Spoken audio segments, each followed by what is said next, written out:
নমস্কার। স্ক্যাটার থটসের আজকের নিবেদনে রইল একটি গা ছমছমে ভৌতিক গল্প। প্রসঙ্গত উল্লেখ্য, গল্পটি প্রাপ্ত মনস্কদের জন্য। গল্পের লেখিকা পৌলমী ঘোষ এই জঁড়ের লেখায় সিদ্ধহস্ত। সম্প্রতি বার্তা প্রকাশন থেকে প্রকাশিত হয়েছে কে বসে অন্ধকারে বলে তার একক ভৌতিক বই। গল্পটি পছন্দ হলে ডেসক্রিপশনে থাকা লিঙ্ক থেকে বইটি সংগ্রহ করতে পারেন। আর হ্যাঁ, আমাদের চ্যানেলটিকে যারা সাবস্ক্রাইব করেননি এবার প্লিজ করে ফেলুন। আচ্ছা, এবার আসুন শুনে নিই আমাদের আজকের গল্পটা। শুরু হচ্ছে পৌলমী ঘোষের লেখা কুমলি।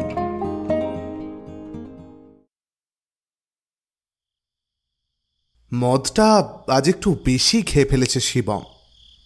মাথাটা ধরে আছে বাজেভাবে, গাটাও কেমন যেন গোলাচ্ছে। তার উপর গরমও আজকে বেজায়। তাদের এলাকায় খুব একটা গরম পড়ে না, কিন্তু আজ যেন খুবই লাগছে। হালকা টলতে টলতে বাড়ির দরজা খুলে ঢুকল সে। উঠোনের একপাশে বাথরুম, সেদিকেই এগিয়ে গেল। রাতে আর খাবে না কিছু, গায়ে একটু জল ঢেলে শুয়ে পড়বে। বাথরুমে ঢুকতেই মটকাটা গেল গরম হয়ে। কোনো বালতিতে জল নেই একটু।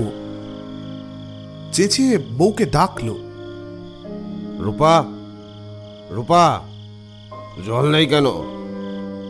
রূপা দৌড়ে এলো। এসে শিবমকে দেখে চমকে গেল। আজ একটু বেশি টলছে সে, মুখ চোখ রাগে লাল। বাথরুমের দরজা ধরে কোনো মতে দাঁড়িয়ে আছে। তাকে গিয়ে ধরে ফেলল রূপা। আরে আরে কি হয়েছে? কি হয়েছে তোমার? তোমার কি খুব শরীর খারাপ লাগছে? মুখ চোখের কি অবস্থা করেছো? তার হাতটা ছিটকে ছাড়িয়ে দিয়ে চেঁচিয়ে উঠল শিবম। যা জিজ্ঞাসা করছি বলো, জল কই? রূপা আমতা আমতা করে বলল, আরে আজ তো আমাদের এলাকায় জলই আসেনি। মাটির নিচে কাজ হচ্ছে, শুধু খাবার জল বাঁচিয়ে রেখেছি। মেজাজটা আরো গরম হয়ে গেল তার। চুপ করো বেয়াদব মেয়ে ছেলে। নিজে আয়েশ করে চান করবে, সব জল শেষ করবে, বরটা যে আসবে তার দিকে খেয়াল নেই। তো তুমি বিশ্বাস করো, আমি স্নান।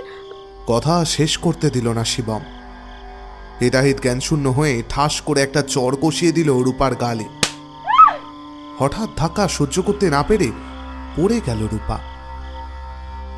সিমেন্টের বাঁধানো উঠোন, মাথাটা ফেটে গেল বোধহয় একটু। কপালে হাত দিয়ে দেখল ভেজা ভেজা রক্ত। ঘটনার আকস্মিকতায় ঘাবড়ে গেছিল দুজনেই। হতভম্ব ভাবটা কেটে যেতেই মনে চড়াও হলো আতঙ্ক। এবার কি হবে? এবার সে আসবে। রাগের মাথায় এটা কি করে ফেললো শিবম? আর তো নিস্তার নেই। ঠিক তখনই তাদের পিছন দিক থেকে একটা কর্কশ আওয়াজ শোনা গেল। ঘ্যার ঘ্যার করে মেশিনের আওয়াজ। এই আওয়াজ তাদের চেনা, ড্রিল মেশিনের আওয়াজ। প্রবল রাগে কেউ যেন মেশিনটা বারবার চালাচ্ছে আর বন্ধ করছে। উঠোন ঘিরে ধরল আস্তে আস্তে একটা বড়সড় ছায়া, এক দানবিক চেহারার ছায়া। নিঃশ্বাস প্রায় বন্ধ করে ঘাড় ঘোরালো শিবম। আর তখনই দেখতে পেল তাকে, ভয়ঙ্কর বিভৎস চেহারার এক নারী মূর্তি। সেই নারী মূর্তির এক হাতে একটা ড্রিল মেশিন। সেটা অদ্ভুতভাবে কোনো ইলেকট্রিক ছাড়াই চলছে, আবার বন্ধও হচ্ছে। তার সাথে শোনা যাচ্ছে আর এক আওয়াজ। রাগের চোটে পশুদের গলা থেকে যেরকম গড়গড় আওয়াজ বেরোয়, ঠিক সেই আওয়াজ। সেই নারী মূর্তি আস্তে আস্তে এগিয়ে আসতে লাগলো শিবমের দিকে। তাকে দেখে শিবমের গলা দিয়ে বেরিয়ে এলো একটা আর্তনাদ। সেই মূর্তি হাতে ড্রিল মেশিনটা তুলে শিবমের দিকে যেতেই অন্যদিক থেকে রূপার চিৎকার শোনা গেল। না না না বলি না না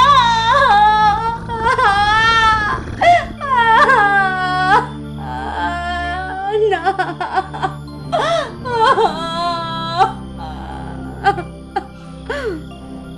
ফ্যাচ করে একটা অস্বস্তিকর আওয়াজ পাওয়া গেল, চামড়া মাংস কাটা, আর উঠোনটা ভরে উঠল রক্তে।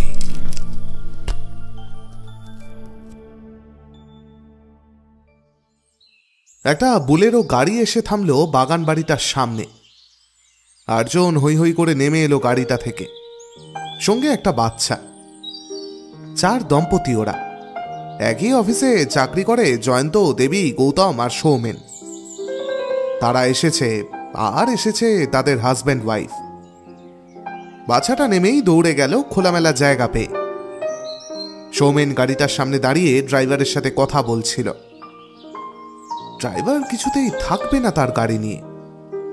অনেক অনুরোধেও কোনো কাজ দেয়নি। শেষবার তবুও সৌমেন অনুরোধ করল, আরে থেকে যাও না গাড়িটা নিয়ে, তোমার থাকা খাওয়ার অসুবিধা হবে না। ড্রাইভার সেই আগের মতোই ঘাড় নেড়ে বলল, না দাদা, আমি থাকবো না।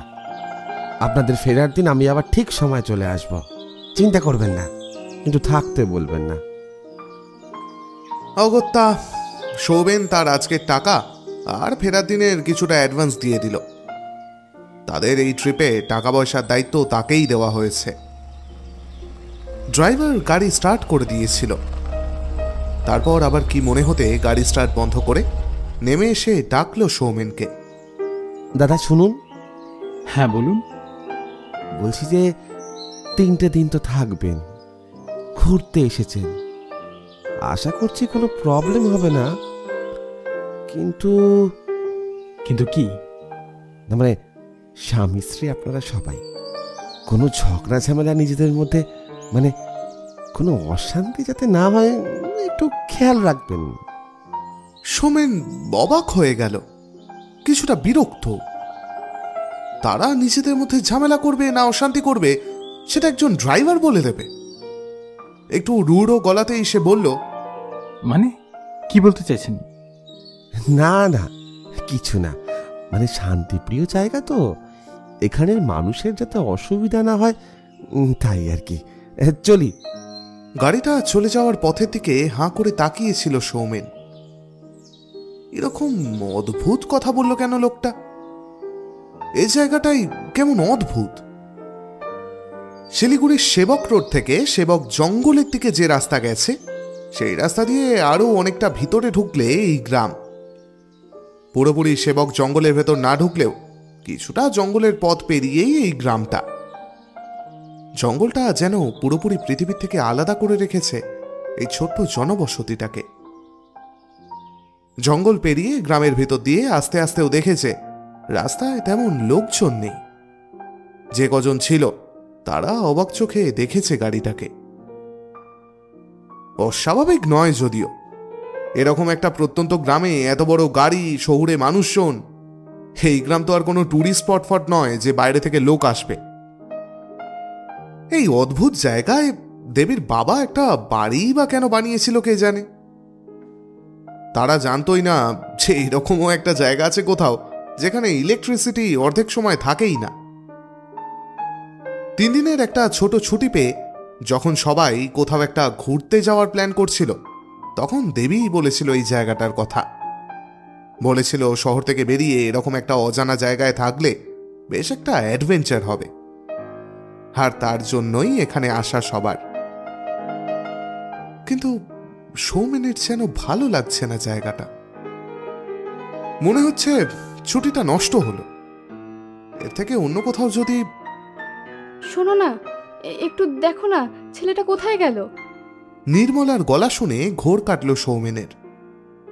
নির্মলা ও স্ত্রী, ওদের সবার মধ্যে একমাত্র ওদেরই সন্তান আছে, 4 বছরের টুটুল। টুটুল, টুটুল কোথায় গেলি? ওকে চেঁচাতে দেখে এগিয়ে এলো সুমন, দেবীর বর। এই কি হয়েছে রে সৌমেন? দেখ না টুটুলটা কোন দিকে চলে গেছে, খুঁজে পাচ্ছি না। ও বোধহয় বাড়ির পিছন দিকে আছে। ওখানে একটা মাঠ আছে, আসার সময় দেখছিলাম। চল ওদিকেই যাই। দুজনে একটু এগোতেই কোথা থেকে দৌড়ে এলো টুটুল, চোখে মুখে ভয়। বাবা বাবা বাবা, ওদিকে ওদিকে। কি আছে ওদিকে? সৌমেন জিজ্ঞেস করলো ছেলেকে অবাক হয়ে। এত ভয় পেয়েছে কেন ছেলেটা? ওদিকে ওদিকে একজন দাঁড়িয়ে আছে, মরা মরা মানুষ। কি বলছিস? কে আছে? চল তো দেখি। টুটুল কিছুতেই যেতে চাইল না, কেমন যেন ভয় পেয়ে গেছে ও। সৌমেন ওকে নিয়ে বাড়ির ভেতরে চলে গেল, আর সুমন গেল মাঠের কাছে। দূর থেকে দেখতে পেল একটা লোক সত্যিই তাদের বাড়ির দিকে চেয়ে দাঁড়িয়ে রয়েছে। লোকটা একটু অদ্ভুত। এখন খুব একটা ঠান্ডা নেই, তবুও গায়ে শাল চড়িয়ে দাঁড়িয়ে আছে। সুমন জিজ্ঞেস করল, কি ব্যাপার? লোকটা তার দিকে তাকিয়ে যেন একটু হকচকিয়ে গেল।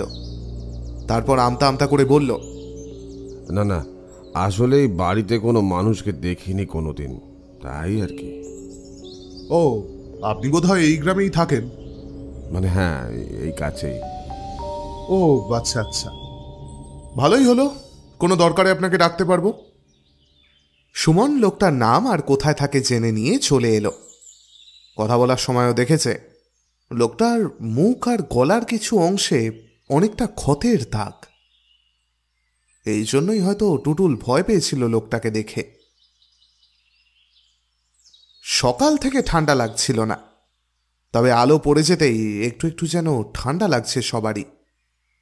জায়গাটা তো পাহাড়ের কাছাকাছি, তার উপর মার্চ মাস, বসন্তকাল। ঠান্ডা একটু থাকাই স্বাভাবিক এই অঞ্চলে। সন্ধ্যা হতেই জায়গাটা যেন ভুতুড়ে চেহারা নিয়েছে। জঙ্গলটা ঘন কালো আর ঝিঝি পোকার ডাক।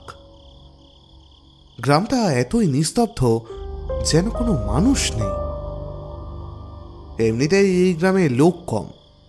যে রান্নার মেয়েটাকে এই 3 দিনের জন্য ঠিক করা হয়েছে, সেই ভূমি বলছিল গ্রাম নাকি আস্তে আস্তে খালি হয়ে যাচ্ছে। দেবী, জয়ন্ত, সৌমেন, সুমন, গৌতম সবাই চেয়ার নিয়ে আড্ডা মারছিল বাড়ির দোতলার খোলা বারান্দায়। নির্মলা ঘরে আছে টুটুলের সাথে। সকালে ভয় পেয়ে গিয়ে কেমন যেন চুপচাপ হয়ে গেছে। দুপুরে ঘুমিয়েছে, এখনো ঘুম ভাঙেনি। একা ঘরে যদি ঘুম ভেঙে বাবার ভয় পেয়ে যায়, তাই নির্মলা বাইরে আসতে পারেনি। শ্রেয়া আর পল্লবী জয়ন্ত আর গৌতমের বউ। তারা রান্নাঘর থেকে বিকেলের জন্য করে রাখা চিকেন পকোড়া এনে রাখলো একটা টেবিলে। ভূমি মেয়েটার ভাতের রান্না ভালো। ওরা চেয়েছিল এই 3 দিন ও থাকুক ওদের সাথে, কিন্তু সে রাজি হলো না কিছুতেই। বাড়িতে বর আছে, তার খাওয়ার অসুবিধা হবে, সেই জন্য রাত পর্যন্ত সব খাবার করে দিয়ে সে চলে গেল এই সন্ধেবেলা। শ্রেয়া বলছিল কেউ একটু এগিয়ে দেবে নাকি, একা যুবতী মেয়ে এই অন্ধকারে যাবে। ভূমি রাজি হলো না, বলল তাদের এলাকায় মেয়েদের কোনো ভয় নেই। আড্ডা চলছিল বেশ। পল্লবী বলল, হ্যাঁ সেই তো। এই তোমরা একটু বসো বুঝলে, নির্মলাকে আরেকটু পকোড়া দিয়ে আসি। টুটুলটা বোধহয় এখনো ওঠেনি, বেচারা একদম আসতে পারছে না এখানে। তোমরা একটু বসো কেমন, আমি এক্ষুনি দিয়ে চলে আসছি। প্লেট নিয়ে সৌমেনদের ঘরের দিকে এগোলো। ঠিক এই সময় অন্ধকার হয়ে গেল চারিদিক। Current of. মোবাইলের টর্চটা সে জ্বালিয়ে নিল। অন্ধকারে এইটুকু আলো তেমন কোনো কাজ দিচ্ছে না, তবুও ঘরগুলো কোন দিকে একটু আবছা বোঝা যাচ্ছে। হাতড়ে হাতড়ে সৌমেনদের ঘরের কাছে গিয়ে ডাকলো পল্লবী, নির্মলা, এই নির্মলা, কোথায় রে তুই? নির্মলা। কোনো সাড়া নেই। নির্মলা কি নিজেও ঘুমিয়ে পড়ল নাকি? কোনো আলোও তো নেই ঘরে। মোবাইলের আলোটাই আন্দাজ করে ফেলল পল্লবী। আবছা দেখা গেল টুটুল ঘুমিয়ে আছে, আর ওর মাথার কাছে কেউ যেন দাঁড়িয়ে আছে। কে ওটা ঠিক বোঝা যাচ্ছে না। অন্ধকার একটা মূর্তি খাটের মাথার কাছে দাঁড়িয়ে টুটুলকে দেখছে যেন একটু ঝুঁকে পড়ে। নির্মলাই হবে। ডাকতে যাবে পল্লবী, এই সময় কেউ যেন কাঁধে হাত দিল ওর। চমকে গিয়ে পিছনে ফিরল। নির্মলা একটা মোমবাতি হাতে দাঁড়িয়ে। এ কি, নির্মলা এখানে তো খাটের পাশে। ওটাকে পল্লবীর সঙ্গে সঙ্গে মুখ ফেরালো। না, কেউ নেই তো। বাতির আলোয় ঘরটা একটু স্পষ্ট এখন। টুটুল ঘুমোচ্ছে বিছানায়। ভুল দেখল সে। হ্যাঁ, তাই হবে। নির্মলা বলল, কি রে, একা একা দাঁড়িয়ে কি করছিস? হ্যাঁ, এই তো। আরে, তোকে খাবারটা দিতে এলাম। অন্ধকার হয়ে গেল হঠাৎ, যেন দেখলাম তুই খাটের মাথার কাছে দাঁড়িয়ে আছিস। আমি? কই না তো। অন্ধকার হয়ে যেতে আমি তো রান্নাঘরে গেলাম একটা মোমবাতি যদি পাই তার খোঁজ করতে। এসে দেখলাম তুই দাঁড়িয়ে আছিস। ও, ছিলি না? মনের ভুল হবে হয়তো। যাকে বলছি, টুটুলকে জাগা এবার একটু। সারা রাত তো ঘুমোবে না এরপর। চেষ্টা করলাম তো রে, জেগে উঠে আবার ঘুমিয়ে পড়ছে। পথের জার্নিতে ক্লান্ত হয়ে গেছে বোধহয়। আচ্ছা ঠিক আছে, আমি না হয় একটু বসছি, তুই যা বাইরে একটু গল্প করে আয়, যা। পল্লবী বসে বসে ফোন ঘাঁটছিল। টাওয়ার নেই এখানে, প্রত্যন্ত গ্রাম। থাকবেই বা কি করে? সব জায়গা যেখানে উন্নত হচ্ছে সেখানে এই গ্রাম কেন এরকম হয়ে আছে কে জানে। ভাবতে ভাবতে খেয়াল করলো দূরে কোথাও একটা ক্ষীণ আওয়াজ হচ্ছে। চারিদিক নিস্তব্ধ বলে আরো শোনা যাচ্ছে শব্দটা। কোনো মেশিনের যেন, বারবার চালাচ্ছে আর বন্ধ করছে। আশেপাশে তো কোনো বাড়ি নেই। এই বাড়ি থেকে একটু দূরে দূরে এই গ্রামের বাড়িগুলো। তাহলে এই মেশিন চলছে কোথায়? ঠিক যেন ড্রিল মেশিনের আওয়াজ।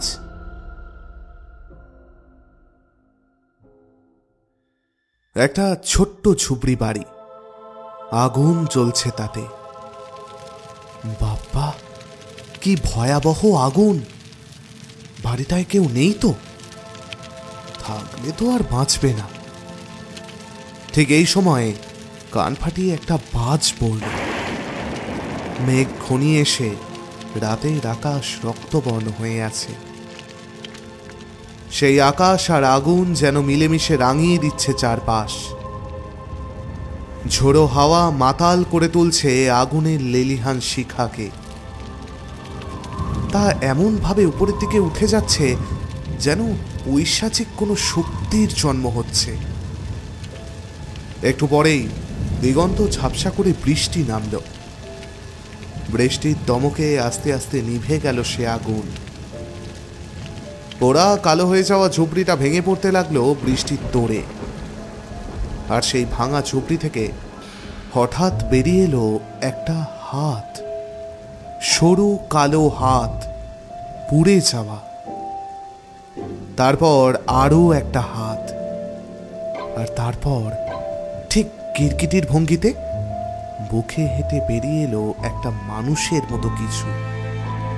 না না, মানুষ নয়, পুড়ে যাওয়া একটা কালো শরীর। ঠিক যেন মাতৃগর্ভ থেকে জন্ম নিচ্ছে কোনো সন্তান। সর্বনাশ! মানুষ ছিল নাকি ওর ভিতরে? এখনো বেঁচে আছে সে? সেই শরীরটা কিছুক্ষণ মাটির সাথে লেপ্টে পড়ে থাকলো ওইভাবেই। তারপর যেন অতি কষ্টে মাথাটা তুলল। কোনো নারী হবে, খুব কম হলেও মাথায় লম্বা চুল। হামাগুড়ি দেওয়ার ভঙ্গিতে উঠছে আস্তে আস্তে শরীরটা, উঠে দাঁড়াচ্ছে। সরু সরু হাত পা, শরীর সবই কেমন বাঁকা বাঁকা। মাথাটাও যেন একদিকে হেলে রয়েছে। বিশাল আকৃতি একটা শরীর, হেঁটে হেঁটে সামনের দিকে এগিয়ে আসছে। একটা জান্তব হাসির শব্দ শোনা যাচ্ছে তার ভেতর থেকে। আর আরো একটা শব্দ।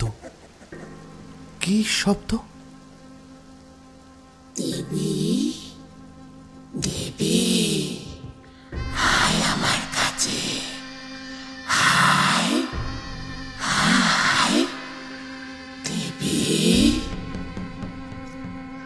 আঁতকে উঠে বসলো দেবী খাটের ওপরে। বাপরে, কি ভয়ানক স্বপ্ন! ঘরে বাতি আছে কিনা দেখতে এসে কখন ঘুমিয়ে পড়েছে দেবী এই অন্ধকারের মধ্যেই বুঝতেই পারেনি। হাতে রেডিয়াম ঘড়িটায় সময় দেখল সবে 9:30। ঘর থেকে বেরোতে গিয়ে একটা আওয়াজ পেল দূরে, একটা মেশিনের আওয়াজ। কোথা থেকে আসছে আওয়াজটা? বাড়ির পিছন দিক থেকে কি?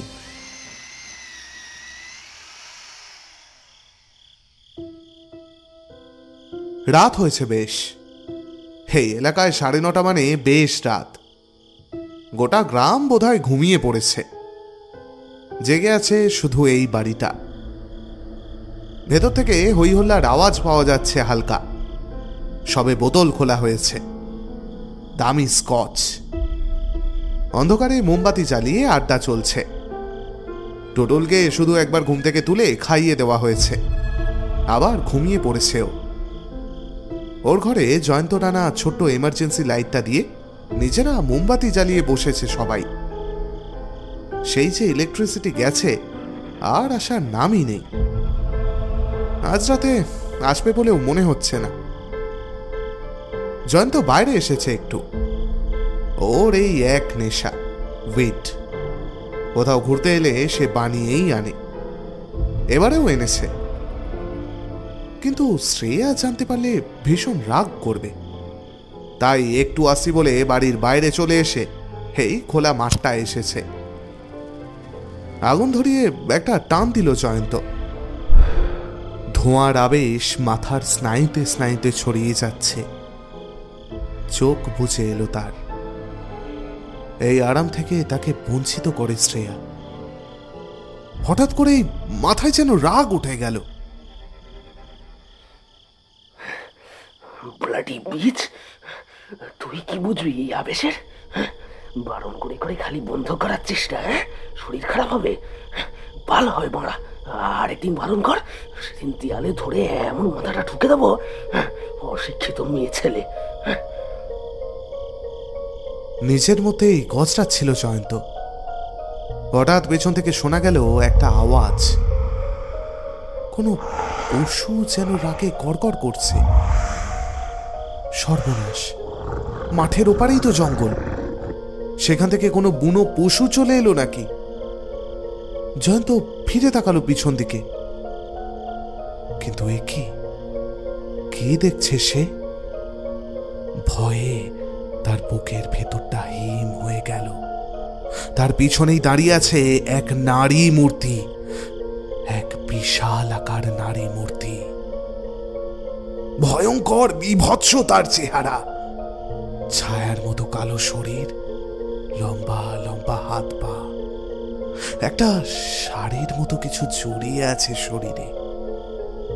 সব থেকে বিভৎস তার মুখ। চোয়াল ভেঙে নেমে এসেছে অনেকটা। ঠোঁটটা দলা পাকানো মাংস পিণ্ডের মতো। একদিকে চোখটা খানিকটা বেরিয়ে ঝুলছে, আর সেদিকের গালে একটা বড় গর্ত। মাথায় চুল প্রায় নেই বললেই চলে। দেখলে মনে হয় কেউ যেন জোর করে খাবলে তুলে নিয়েছে। কিছু কিছু জায়গায় চামড়া শুদ্ধই উঠে গেছে। সেই বিভৎস নারী মূর্তির এক হাতে একটা ড্রিল মেশিন। সেটা অদ্ভুতভাবে কোনো ইলেকট্রিক ছাড়াই চলছে, আবার বন্ধ হচ্ছে। মূর্তিটা এগিয়ে আসছে তার দিকে। আতঙ্কে মুখ দিয়ে একটা চিৎকার বেরিয়ে এলো জয়ন্তর।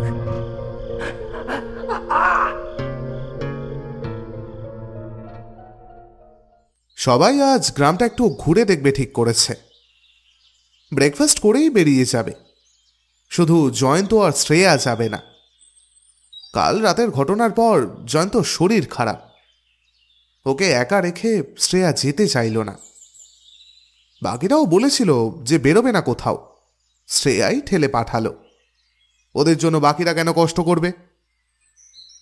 কাল জয়ন্তকে মাঠের ওপর অজ্ঞান অবস্থায় পাওয়ার পর খুবই ভয় পেয়ে গিয়েছিল সবাই। আড্ডা থেকে একটু আসছি বলে বেরিয়ে যখন অনেকক্ষণ হয়ে গেল, তখন খোঁজ পড়ল জয়ন্তর। অন্ধকারের মধ্যে গোটা বাড়ি খুঁজেও যখন পাওয়া গেল না, কান্নাকাটি ফেলে দিয়েছিল শ্রেয়া। তখন টুটুল হঠাৎ বলে উঠেছিল, মাঠে আছে আঙ্কেল আর কুমলি। টুটুল কখন ঘুম থেকে উঠে চলে এসেছে বুঝতে পারেনি। চমকে উঠেছিল বাকিরা। ওর কথা মতো মাঠেই খুঁজে পাওয়া যায় জয়ন্তকে, অজ্ঞান অবস্থায়। চোখে মুখে জল দিতেই জ্ঞান চলে আসে যদিও। সবাই জিজ্ঞেস করে কিভাবে অজ্ঞান হয়ে গিয়েছিল, এখানেই বা কি করছিল সে। জয়ন্ত চুপ থাকে, মাথা নাড়ে শুধু। সে জানে না কিছুই। অত রাতে আর কেউ কিছু প্রশ্ন করেনি। শ্রেয়া শুধু একবার আস্তে করে জিজ্ঞেস করেছিল, কুমলি কে? নামটা শুনে একবার ওর দিকে তাকিয়ে মাথা নামিয়ে নিয়েছিল জয়ন্ত। সকালে উঠেও সে কারোর সাথে কথা বলেনি। কেমন যেন গুম মেরে বসে আছে, শুধু দরকারি কথার জবাব দিচ্ছে। তাই আর শ্রেয়া গেল না ঘুরতে। সবাই ব্রেকফাস্ট করে বেরিয়ে গেল। দুপুরের খাবার আগে ফিরে আসবে সবাই। এই তো ছোট গ্রাম, ঘুরতে আর কত সময় লাগবে। দলটাকে লিড করছে দেবী। ওর বাবা এখানে যখন বাড়ি বানিয়েছিল তখন একবার এসেছিল সে, ছোটবেলায় যদিও, তাও অন্যদের মতো এতটা অচেনা নয়। দেবীর বাবা হয়তো ভেবেছিল এখানে বয়সকালে এসে থাকবেন নিরিবিলিতে, কিন্তু সে সৌভাগ্য হয়নি ওনার। বছর 5 আগে মারা যান কলকাতার ফ্ল্যাটের ছাদ থেকে পড়ে গিয়ে। এই বাড়িতে তারপর থেকে কেউ আসেনি। এই এত দিন বাদে ওরা এলো। এই গ্রামটার নাম উলুং, ছোট্ট গ্রাম, কয়েক ঘর মানুষের বাস। বাঙালি, বিহারি, গোর্খা ও আরও কিছু প্রজাতির মানুষ সবাই মিলেমিশেই বাস করে। দেবী হাঁটতে হাঁটতে বলল। ওর হাত ধরে সামনে সামনে যাচ্ছে টুটুল। বাকিরাও দেখছে গ্রামটা বেশ ফাঁকা ফাঁকাই। যে কজন মানুষ তাদের দেখছে সবাই অবাক চোখে দেখছে। তাদের শহুরে বেশভূষা বলেই হয়তো। গ্রামটায় হাঁটতে ভালো লাগছে।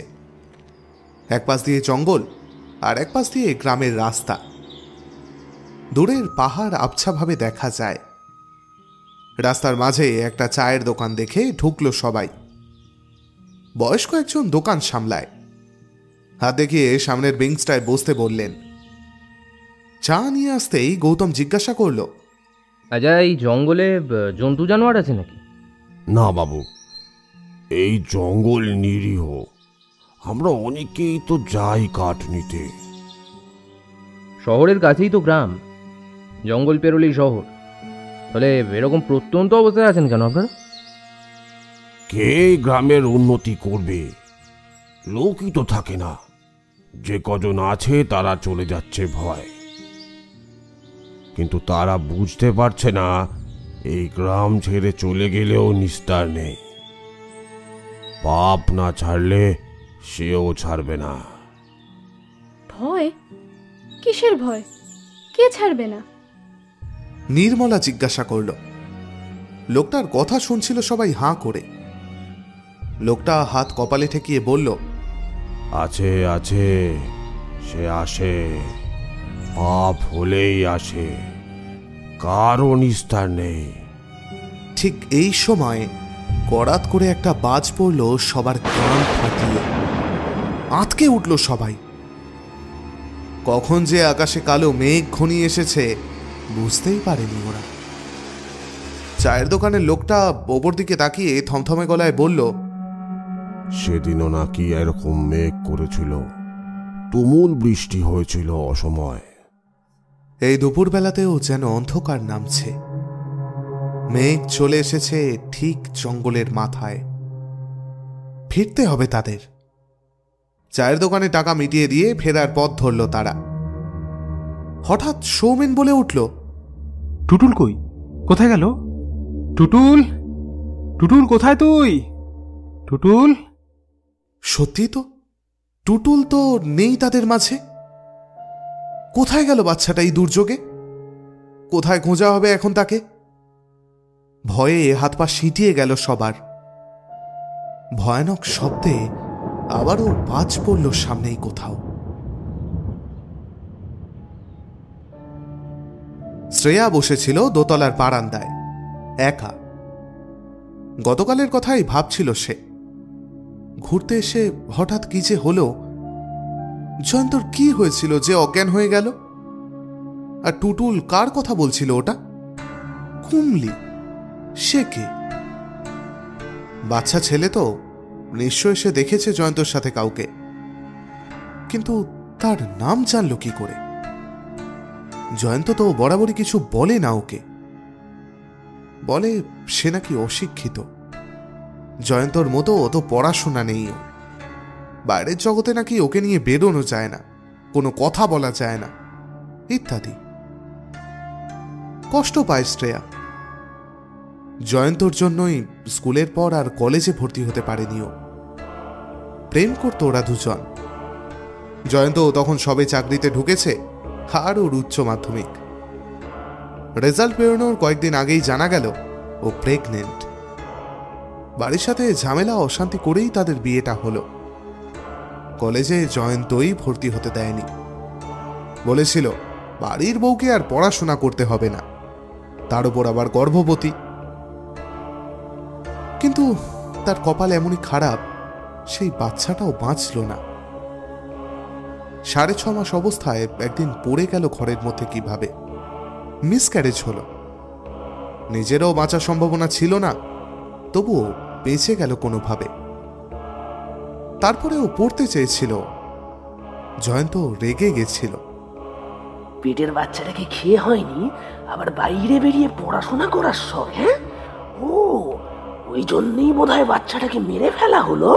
হ্যাঁ। করাত শব্দে বাজ পড়ল জোরে একটা। চমক ভাঙল শ্রেয়ার। কখন আকাশ কালো করে মেঘ করেছে বুঝতেই পারেনি। বৃষ্টি নামবে বোধহয় খুব জোরে। অন্ধকার হয়ে গেছে চারিদিক। আলো জ্বালতে হবে। ঘরে একা আছে জয়ন্ত। ঘরে ঢুকতেই হোঁচট খেল শ্রেয়া। দরজার কাছে একটা ড্রিল মেশিন পড়ে আছে। এটা এখানে কি করে এলো? নিশ্চয় টুটুলের কাজ। পেয়েছে কোথাও থেকে, নিয়ে খেলা করতে করতে এখানে রেখে চলে গেছে। বাড়িয়ে একটু সরিয়ে দেখল বিছানায় পেছন ফিরে বসে আছে জয়ন্ত। সুইচ টিপে আলো জ্বালাতে গিয়ে দেখলো আলো জ্বলছে না। আবার ইলেকট্রিসিটি গেল নাকি? উফ, এ তো মহা জ্বালা। আবার বাতি খুঁজতে হবে। এমন সময় শুনতে পেল জয়ন্ত কি যেন বলছে, খুব আস্তে আস্তে, বিড়বিড় করে। কি বলছো? শুনতে পাচ্ছি না, জোরে বলো। জয়ন্ত যেন কেমন ঘোর লাগা মানুষের মতো দুলছে। খাটে বসে বসেই দুলছে, আর বিড়বিড় করে বলে যাচ্ছে, পাপ করেছি আমি, পাপ করেছি আমি, জঘন্য পাপ করেছি। কি বলছো? কিসের পাপ বলো? এরকম করছো কেন? কি হলো? কাঁধে হাত দিয়ে ডাকতেই ঘুরে তাকালো জয়ন্ত।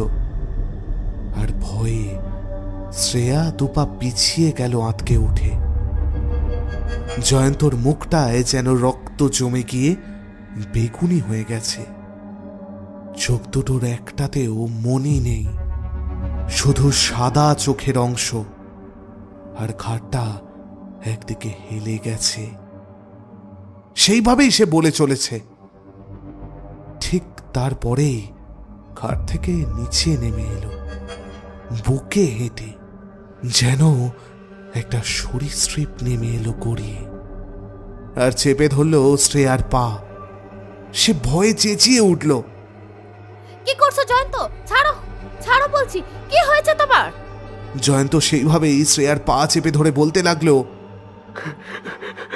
আমি পাপ করেছি, তোমার সাথে আমি অন্যায় করেছি। তুমি ছিলে আমার কাছে শরীরের কাম মেটানোর একটা পুতুল মাত্র। তোমায় তো আমি কোনোদিনও বিয়ে করতে চাইনি, শুধু বাধ্য হয়েছিলাম প্রেগনেন্ট হয়ে গেছিলে বলে। কতবার বলেছিলাম যে অ্যাবর্শন করে নাও, কিন্তু কিন্তু একবারও শোনোনি তুমি। আর বিয়ের পর তুমি আর তোমার পেটের বাচ্চাটা আমার কাছে গলার কাঁটা হয়ে গেছিলে। হ্যাঁ, না পারি ফেলতে আর না পারি ওগড়াতে। আমার কাছে তখন বাইরের জগতের হাতছানি। তাই তাই তোমাদের দুজনকেই একসঙ্গে মারবো বলে আমি ঘরের মেঝেতে তেল ফেলে রেখেছিলাম। তুমি পড়েও গেলে, কিন্তু কিন্তু বাচ্চাটা মারা গেলেও তুমি বেঁচে গেলে। আমার গলবন্ধ হয়ে রয়ে গেলে। তোমাকে তোমাকে আমি না কোনোদিনও ভালোবাসিনি। তাই তাই কথায় কথায় অপমান করেছি, গায়ে হাত তুলেছি, যাতে তুমি আর থাকতে না পেরে আমাকে ডিভোর্স দাও আর আর আমিও নতুনভাবে কাউকে নিয়ে জীবনটা বাঁচি। কিন্তু কিন্তু এত কিছুর পরেও তুমি আমাকে ভালোবেসে আমার সঙ্গে থেকে গেছো। আমি ভুল করেছি আমি শ্রেয়া, আমি পাপ করেছি। ও আমাকে বাঁচতে দেবে না, আমাকে বাঁচতে দেবে না। আমি জানি আমাকে। কথাটা শেষ করতে পারল না জয়ন্ত। হঠাৎ তার শরীরটা মাটিতে পড়ে টান টান সোজা হয়ে গেল। তারপরেই ধনুকের মতো বাঁকতে থাকলো। কেউ যেন ওর শরীরটাকে দু হাতে ধরে বাঁকিয়ে দিচ্ছে জোর করে। প্রবল আতঙ্কে চিৎকার করে উঠল শ্রেয়া। তার চিৎকারেই কিনা বোঝা গেল না জয়ন্ত ওর বেঁকে যাওয়া শরীরটা সাধারণ অবস্থায় এলো। কাঁদতে কাঁদতে শ্রেয়া ওর কাছে যাওয়ার আগেই দুরন্ত গতিতে 4 পায়ে হেঁটে দরজার সামনে চলে এলো জয়ন্ত।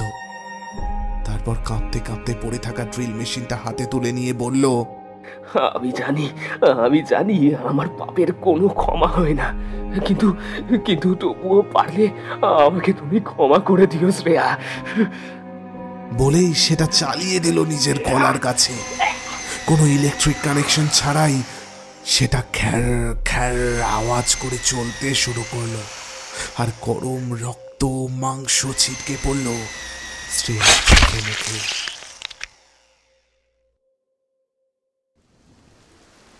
ছজন মানুষ মিলে ডেকে যাচ্ছে টুটুলকে।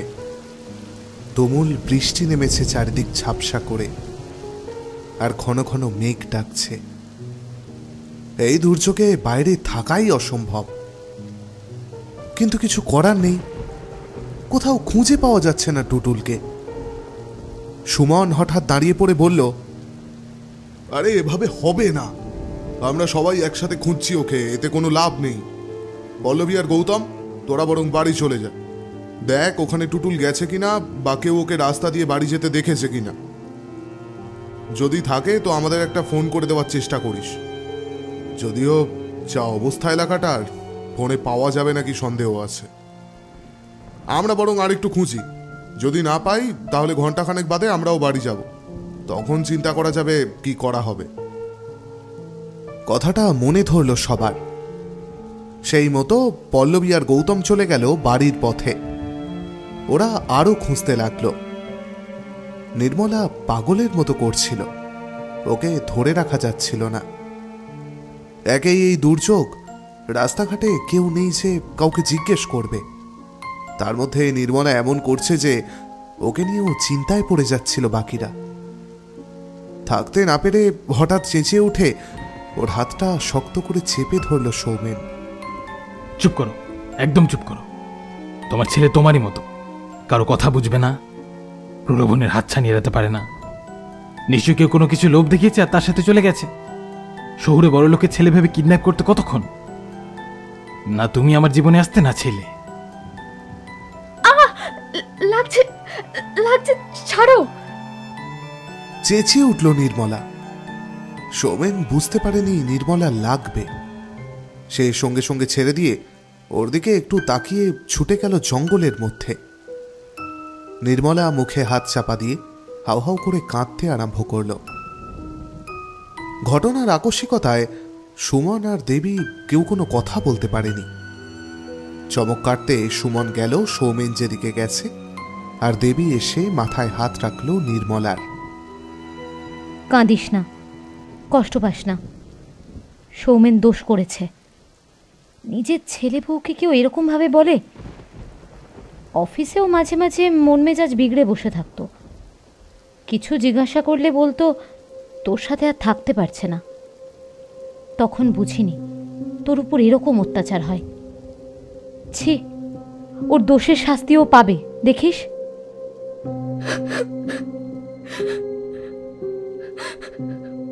ওর কোনো দোষ নেই, দোষ আমার রে দেবী। আমি ওর জীবনটা নষ্ট করে দিয়েছি, আমি ঠকিয়েছি ওকে। কি বলছিস? অবাক হয়ে জিজ্ঞেস করল দেবী। দিগন্ত ঝলসে দিয়ে বাজ পড়ল একটা, আর তার আলোয় দেখা গেল জঙ্গলের ধারে দাঁড়িয়ে রয়েছে এক নারী মূর্তি। তার লম্বা লম্বা হাত পা সরু আর কালো, মাথাটা একদিকে হেলে রয়েছে, খুলিতে লেগে থাকা কয়েকটা চুল হাওয়ায় উড়ছে, আর হাতে একটা ড্রিল মেশিন। তার থেকে আওয়াজ উঠছে ঘ্যাঁ ঘ্যাঁ করে। আবিয়ে গিয়ে রাস্তাতেই বসে পড়ল পল্লবী। তারা পথ হারিয়েছে, একই জায়গায় অনেকক্ষণ ধরে হেঁটে চলেছে। না পাচ্ছে বাড়ি ফেরার রাস্তা, না পাচ্ছে সৌমেনদের কাছে ফিরে যাওয়ার রাস্তা। কাক ভেজা হয়ে গেছে দুজনেই। ভয়ে আতঙ্কে চোখ মুখ শুকিয়ে গেছে ওর। কি হবে এখন? কোথায় যাবে? আশেপাশে তো লোকও নেই। এটা বোধহয় জঙ্গলের রাস্তার শেষটা। গ্রামের বাড়ি নেই এখানে। এই বৃষ্টি খুব তাড়াতাড়ি থামবে বলে তো মনেও হচ্ছে না। অন্ধকার হয়ে আছে চারিদিক। একটু পরে সন্ধ্যা নামবে, তখন আরো খুটখুটে অন্ধকার। বাবা, কি করব বলো তো? কি আর করব? এখানে অন্ধকারে পচে মরবো। এরকম করে বলছো কেন? আমি কি এই সব কিছুর জন্য দায়ী নাকি? হ্যাঁ দায়ী, তুমিই দায়ী। কতবার বলেছিলাম আসতে হবে না এদের সাথে, তুমি তো জোর করলে। সবাই নাকি বন্ধু বন্ধু বন্ধু মাই ফুট। আমার ওপর গোয়েন্দাগিরি করবে বলে এসেছো না? মানে বলতেটা কি চাইছো তুমি? হ্যাঁ ঠিকই বলছি। অফিসে আমি কি করি না করি সেসব দেবীর থেকে জানবে বলে তুমি এই ট্রিপে এসেছো। তুমি আমাকে সন্দেহ করো। হ্যাঁ করি, বেশ করি। করবো না? তোমার তো চরিত্র ঠিক নেই। বিয়ের আগে লুকিয়ে কত মেয়ে সর্বনাশ করেছো, বিয়ের পরও পরক্রিয়া করছো। লজ্জা নেই তোমার? ছি! আবার অফিসেও তো শুনলাম। ঠাস করে একটা চড় বসিয়ে দিয়েছে গৌতম পল্লবীর গালে। তারপর চুলের মুঠিটা ধরে বলল, কি কি কি শুনলি? হ্যাঁ কি শুনলি? অফিসের কেচ্ছা? হ্যাঁ ঠিক শুনেছিস। মিসেস খানকারের সাথে আমার সম্পর্ক ছিল, শারীরিক সম্পর্ক ছিল। ওকে বলেছিলাম প্রমোশন করিয়ে দেবো, ঢপ দিয়েছিলাম ওর সাথে শোবো বলে। উফ, ওর ফিগারটা যা সেক্সি না, পুরো পুরো মাখন। তারপর যখন দেখলো আমি মিথ্যে কথা বলছি, প্রমোশনটা হলো না, তখন কি করলো? অফিসে বলে দিল। আর সেটাই ও সব থেকে বড় ভুল করলো। আমারই অধস্তনের চাকরি খেতে আমার বিন্দুমাত্র সময় লাগে। বোকা মেয়ে। তারপর সুইসাইড করে নিল। হ্যাঁ, কার ক্ষতি হলো? কার ক্ষতি হলো এখানে? আমার কিছু হলো?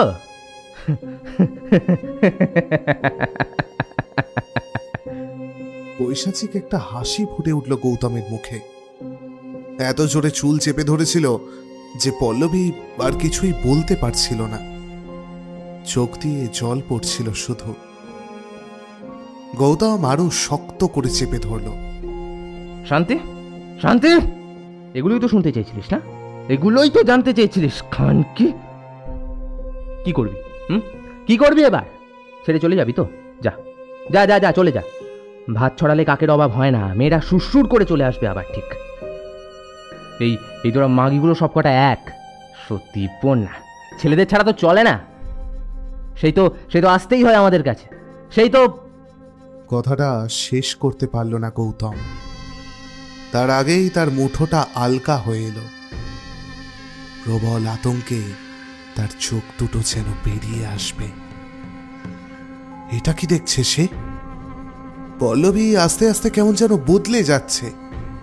তার শরীরটা বেঁকে চুড়ে লম্বা আর সরু হয়ে যাচ্ছে।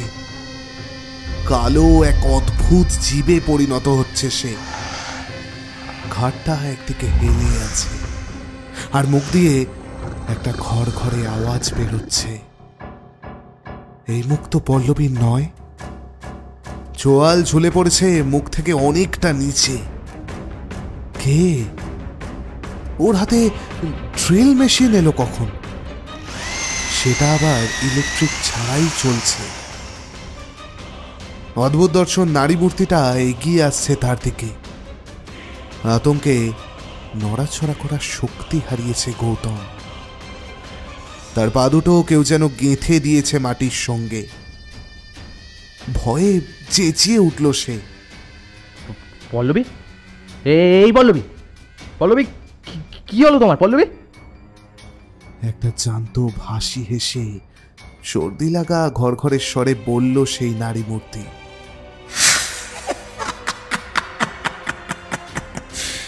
পল্লবী নই, আমি কুহেলি।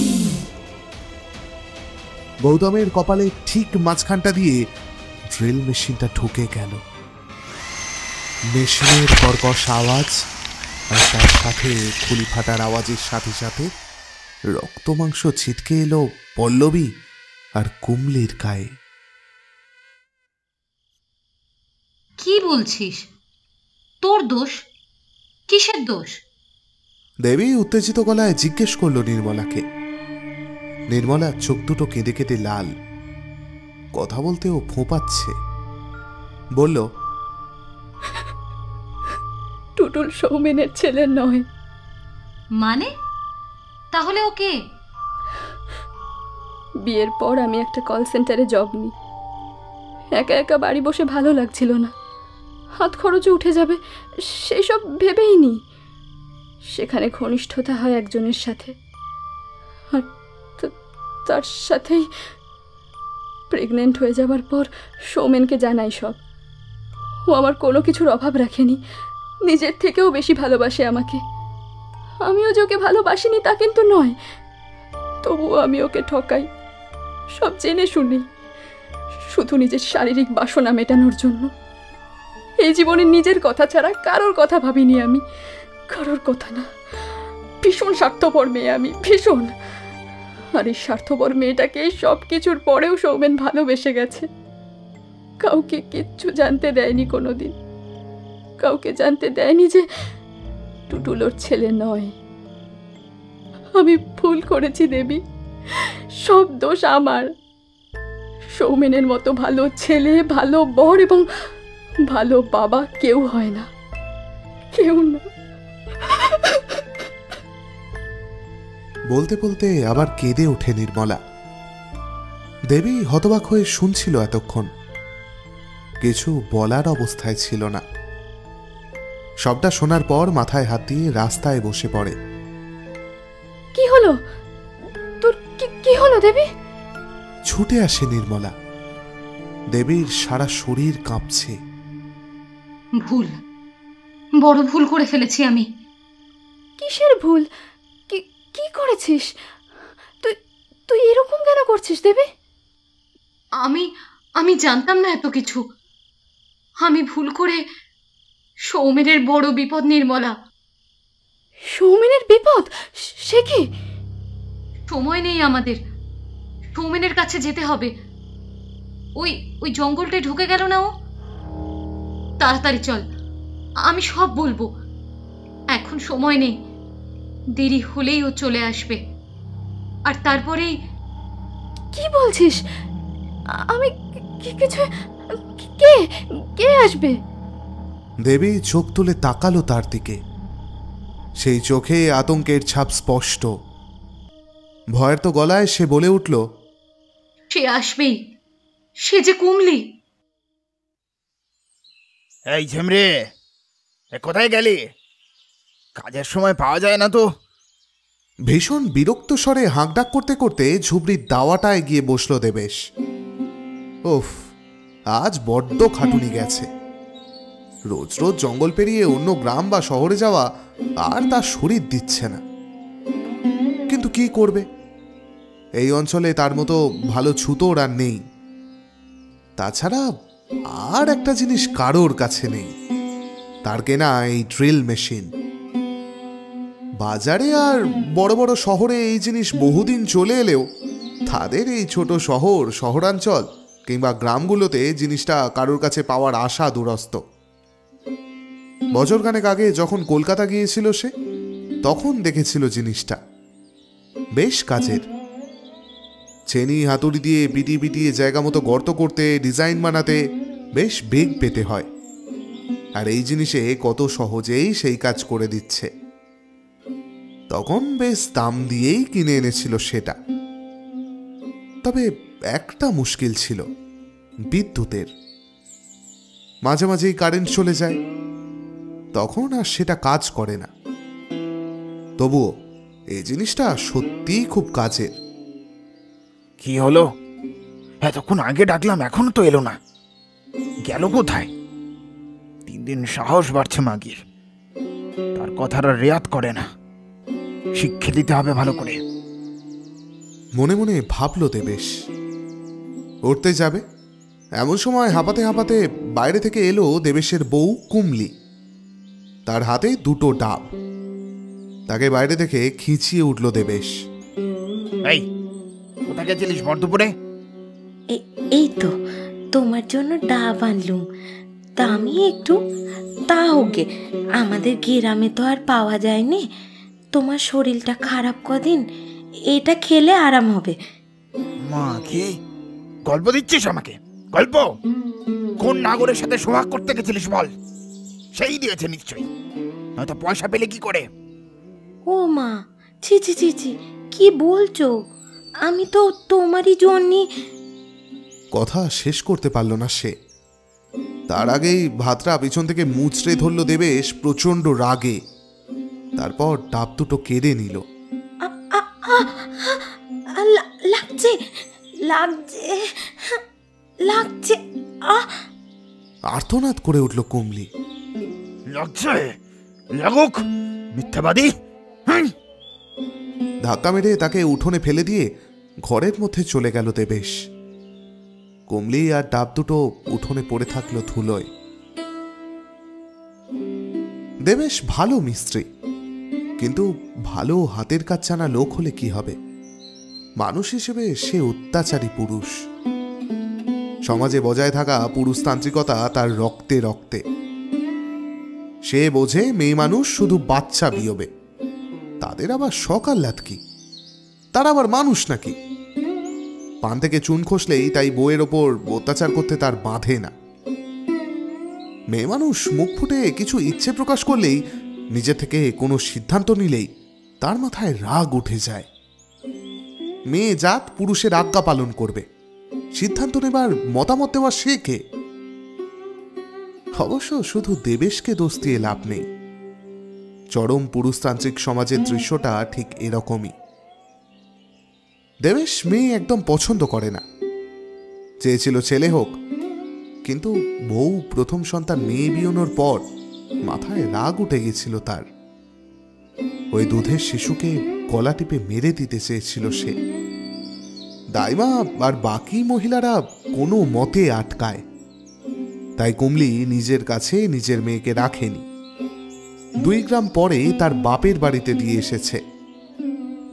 কষ্ট হয় ওর খুব, এত ভালোবাসার পরেও স্বামীর মন পায় না। কথায় কথায় মার সহ্য করতে হয়। একবার তো তার চরমে ওঠে, নাক মুখ ফেটে যায়। বিশেষত রাত্রে যখন মদ খেয়ে টাল হয়ে বাড়ি ফেরে দেবেশ, তখন একবার না পেরে তাদের গায়ের মাথা সনাতনের কাছে গেছিল সে, যদি দেবেশকে সে বোঝায় কিছু। সেই সনাতন তো তার কথা শুনেইনি, উল্টে ঘাড় ধাক্কা দিয়ে বের করে দিয়েছিল তাকে। কুমলি মাঝে মাঝে ভাবে এই সমাজে মেয়েদের কোনো দাম নেই। আচ্ছা, শহরে বা অন্য দেশে সেসব জায়গাতেও কি এই একই অবস্থা? দাওয়ায় বসে এইসবই ভাবছিল, হঠাৎ চটক ভাঙল কুমলির। দেবেশ বেরোচ্ছে। কোথায় যাও? কেন এই সময় কোথায় যাই জানিস না? মুখ শুকিয়ে গেল ওর। প্রতি সন্ধেবেলা দেবেশের ওই এক জায়গাতেই যাওয়া চাই। গ্রামের শেষ প্রান্তে ওরা থাকে।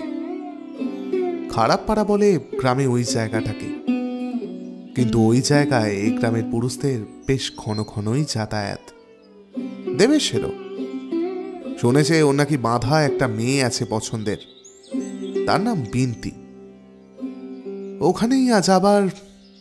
বলছি, আজ ওখানে না গেলেই নয়। কে? তুই আমায় আটকাচ্ছিস? তোর এত বড় সাহস? না না, আজ আজ আসলে আমাদের বিয়ের দিন, তাই। ও, আজই তার মানে তোর মতো এক অপয়াকে ঘরে এনেছিলাম। একটা ছেলে দিতে পারলি না আমাকে। সর সামনে থেকে। তাকে ধাক্কা মেরে সরিয়ে দিয়ে বেরিয়ে গেল দেবেশ। কাঁদতে কাঁদতে ঘরের মধ্যে ঘুমিয়ে পড়েছিল কুমলি। ঘুম ভাঙল দেবেশের গলায়।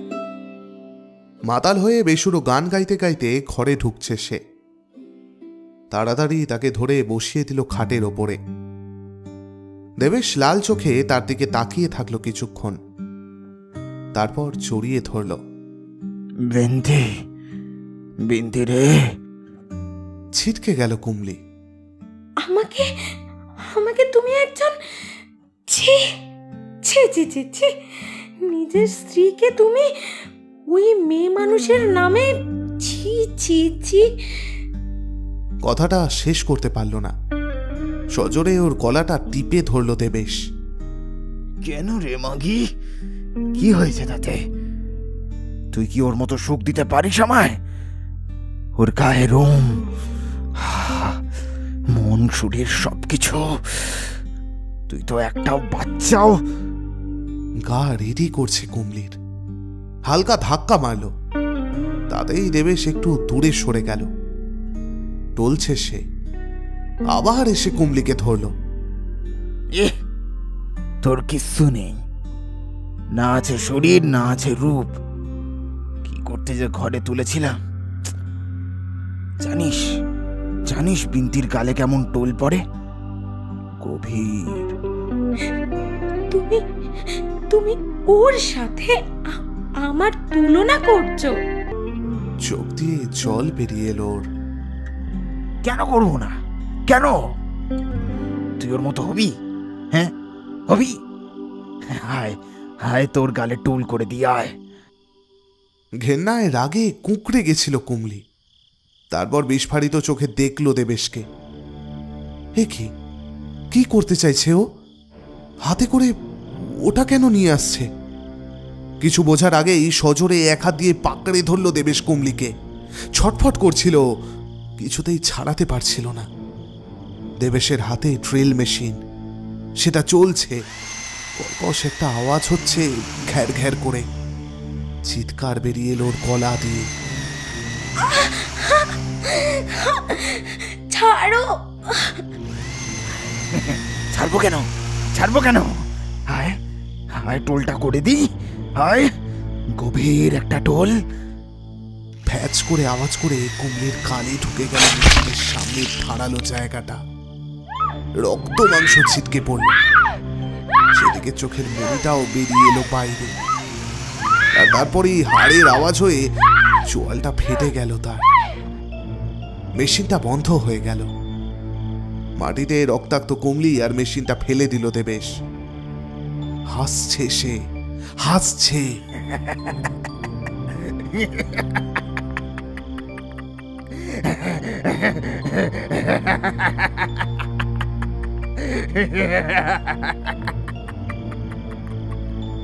তখন সে যদি তাকাতো তাহলে দেখতে পেত কুমলির এক চোখে কষ্ট, রাগ, ঘৃণা আর প্রতিহিংসার আগুন। মাটিতে ঘষতে ঘষতে সে এগিয়ে গিয়ে হাতে নিয়ে নিল ড্রিল মেশিনটা। তারপর কাঁপতে কাঁপতে সেটাকে বসিয়ে দিল দেবেশের পেটে। আর্তনাদ করে পড়ে গেল দেবেশ। তারপর দুবার ছটফট করেই স্থির হয়ে গেল তার শরীরটা। এত আওয়াজে আশপাশের গ্রামবাসীরা ঢুকে এসেছিল তাদের ঝুপড়িতে। ঢুকেই আতঙ্কিত হয়ে পড়ল সবাই। এ কি অবস্থা! দেবেশ মরে পড়ে আছে, আর কুমলি তখনও শ্বাস নিচ্ছে। বিকৃত মুখ রক্তে ভেসে যাচ্ছে। তাদের দেখে হাত তুলে কি একটা বলার চেষ্টা করলো সে। ভিড়ের মধ্যে থেকে সনাতন বলে উঠল, এই শয়তান মেয়ে ছেলে তার স্বামীকে মেরে ফেলেছে। এ মেয়ে সাধারণ নয়, এ ডাইনি। নয়তো এখনো বেঁচে থাকে। কোনো মানুষ হলে থাকতো। না না না না, একে বাঁচতে দেওয়া যাবে না, কিছুতেই না। জ্যান্ত পুড়িয়ে মারা হোক বরং একে। তার সাথে গলা মেলালো সবাই। আর কিছুক্ষণ বাদেই কয়েকটা আগুনের টুকরি পড়ল ঝুপড়িটার ওপর। দাউ দাউ করে জ্বলে উঠল সেটা। শোনা গেল গ্রামের পুরুষ কণ্ঠের উল্লাস, যেন এ কোন আনন্দোৎসব। এমন সময় আকাশ বাতাস কাঁপিয়ে বাজ পড়ল করাত করে। ওরা বুঝতে পারেনি কখন মেঘ করে এসেছে। বৃষ্টি নামলো জোরে। অবাক হয়ে গেল সবাই। এ তো বৃষ্টির সময় নয়। এরকম অসময়ে হঠাৎ করে এ কি হচ্ছে তাদের গায়ে?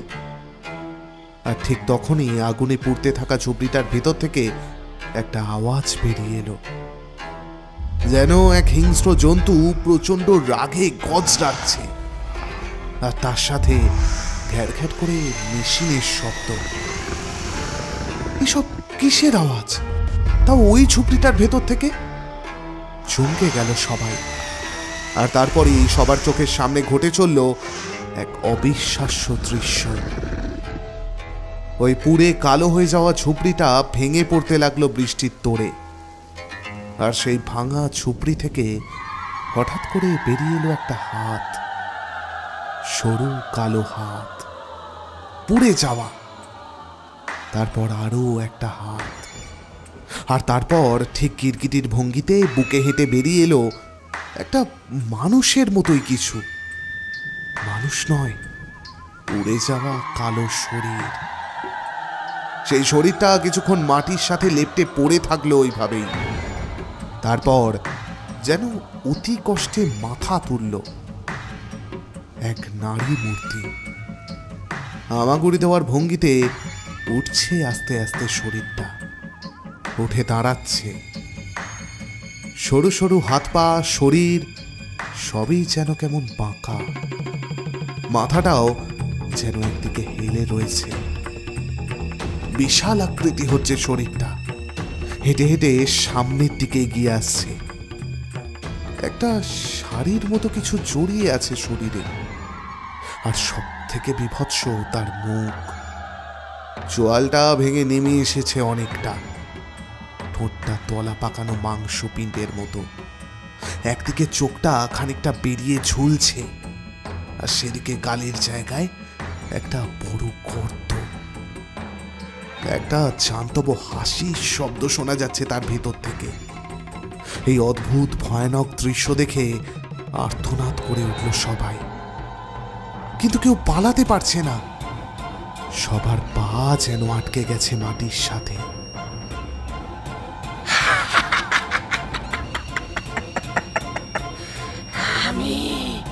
আমি পুরুষদের সর্বনাশ। অত্যাচার করবি মেয়েদের, করবি, করলেই আমি আসবো। আমি কুমলি।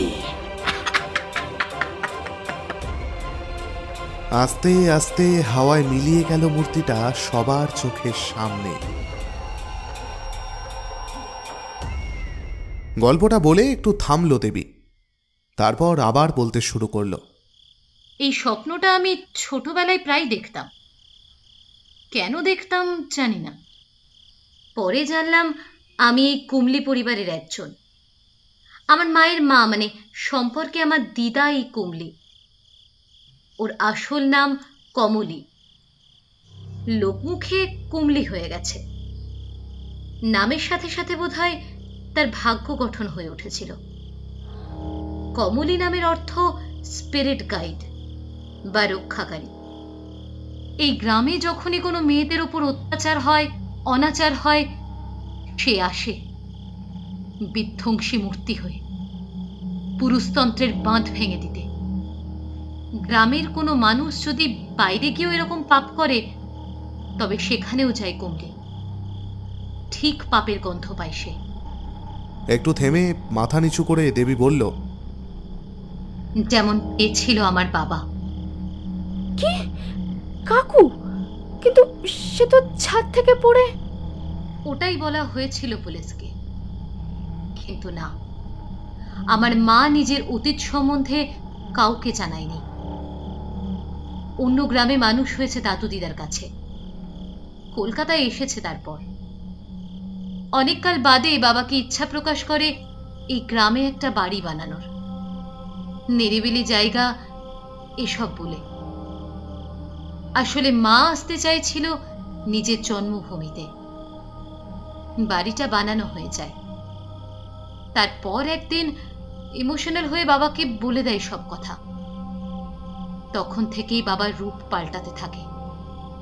চিরাচরিত পুরুষালী আস্ফালন যে কি হয় তা আমার প্রথম দেখা।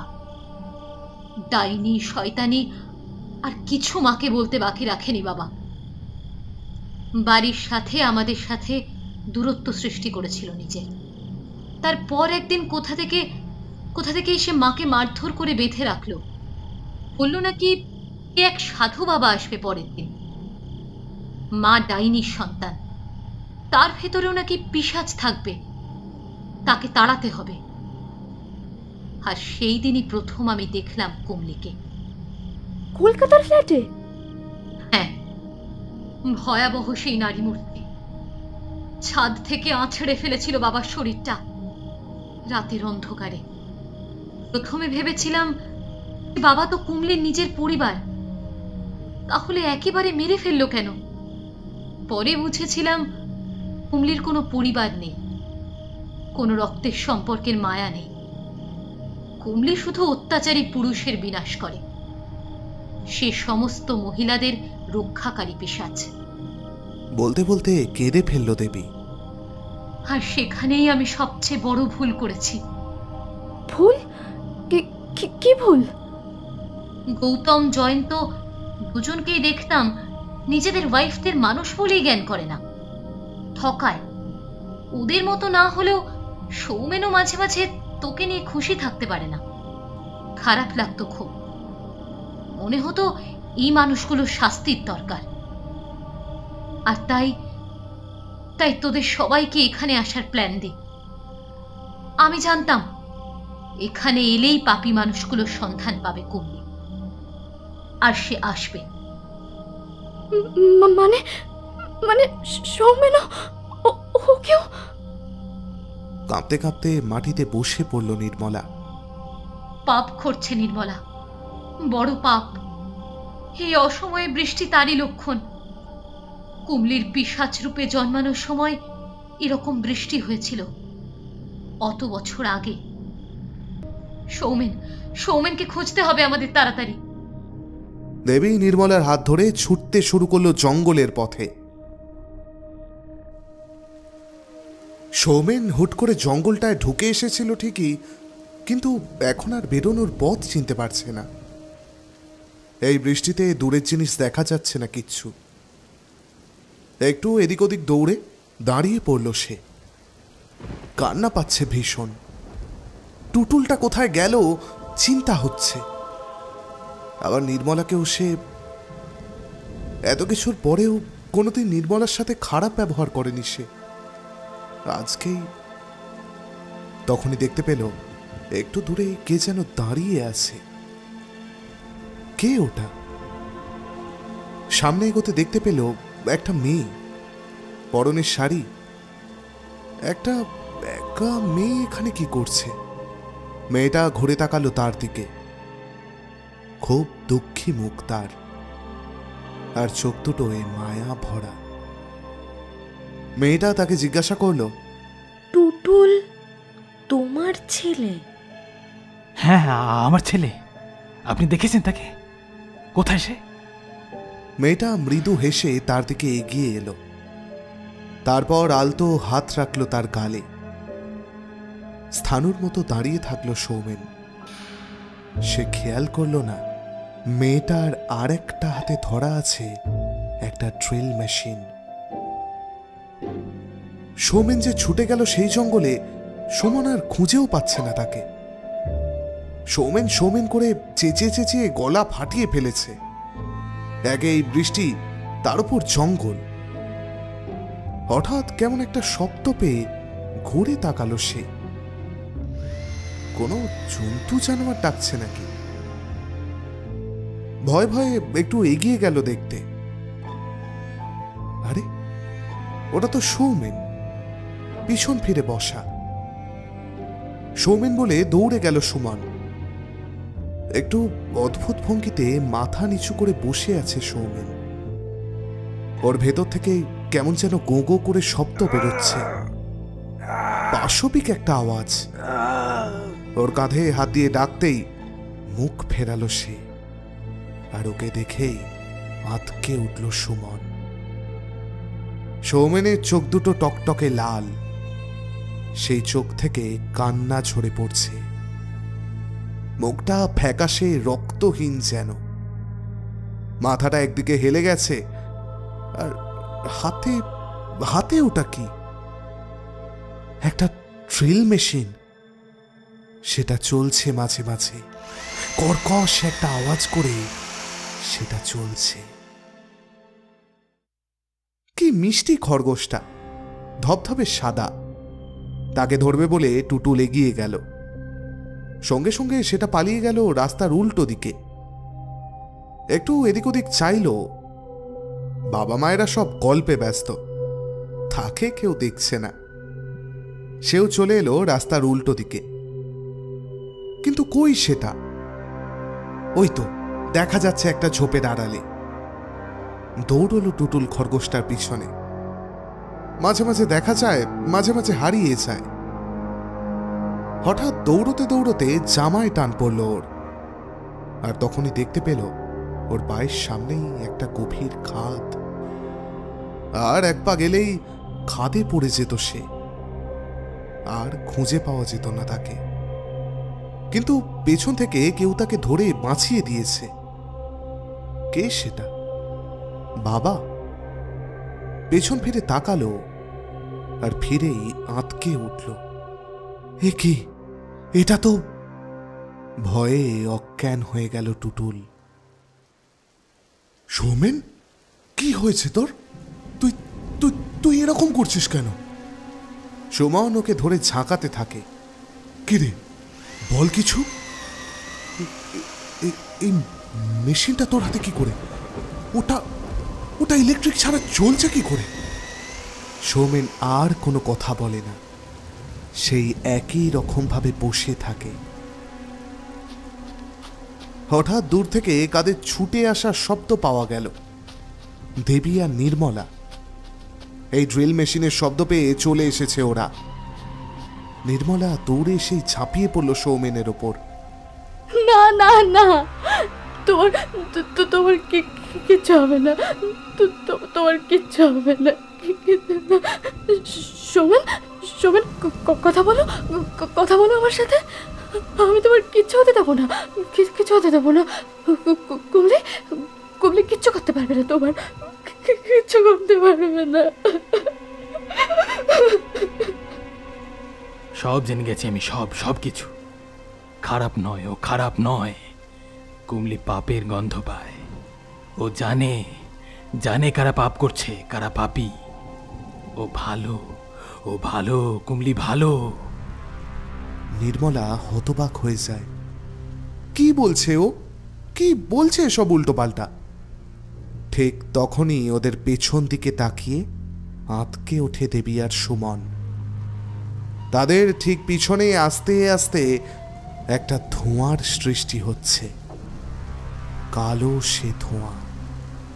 এত বৃষ্টির মধ্যে এরকম ধোঁয়া, অবাক কাণ্ড।